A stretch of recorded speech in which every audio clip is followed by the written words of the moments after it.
Ang Diyos, kung ating uunawain, ay mayroon siyang uutusan. Uutusan na magiging speaker niya dito sa lupa. Hindi man pwede ang Diyos ang magsalita sa pamamagitan ng Espiritu. So, gagamit siya ng katawan ng tao. Maski yung demonyo din. Dahil ang demonyo ay Espiritu. Mayroon din siyang uutusan na kung saan doon siya mananahan. Tandaan natin na ang diablo ay sigurista. Sa kanyang pagkasigurista, hindi pwede na ang kanyang uutusan ay mahirap. Ang kanyang titimbluhan tiyak na yung pinakamataas na pinuno ng isang bansa. Dahil sigurista Paano siya paniniwalaan kung ang titimbluhan niya ay pinakamahirap? Doon nagkakaiba ang Diyos at ang diablo. Dahil ang utusan naman ng Diyos, tiyak na yung pinakamahirap sa sanlibutan ito. Kaya, hindi papaniwalaan yung uutusan ng Diyos dahil mahirap yung kanyang titimpluhan.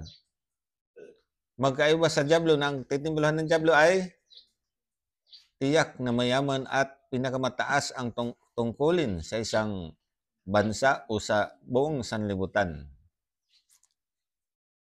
Dahil natin maunawaan na sa panahon ngayon, tiyak na ang diablo ay doon sa mataas ang tungkulin magtitimplo. At tiyak ngayong panahon ang diablo ay siya nang naghahari ngayong panahon. Dahil kung titingnan natin sa ating paligid, grabe ang kasamaan ng tao. Diba? Sa ating bansa lang. Huwag na tayong dumako sa ibang bansa.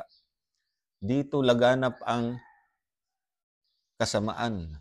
Druga, magnanakaw, mga korap, mga korupsyon ay lumalaganap, patayan doon, patayan dito. Kung ano-ano pang mga krimen ang nangyayari. Walang kabusugan ang mga namumuno at namamahala sa ating bansa. Gusto lang silang lagi ang nasa pamunuan.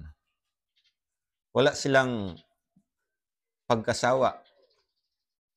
Yun, yung diablo. Dahil kung matutunghayan natin yung tagong karunungan, yung diablo laging gustong mayroon siya. Lagi siyang nangunguna sa kanilang magkakapatid. Dahil yung ating inihayag na tagong karunungan ng Diyos, yung si Lucifer ay isa sa mga nilikha ng Diyos doon sa magkakapatid na 24. Isa siya doon, pang-sisay siya doon na espiritu. So, kaya dahil sa kanyang pagkasigurista, ay hindi siya magtitimplo ng mahirap. Doon siya sa pinakamayaman o pinakamataas ang tungkulin sa pamahalaan o sa isang bansa.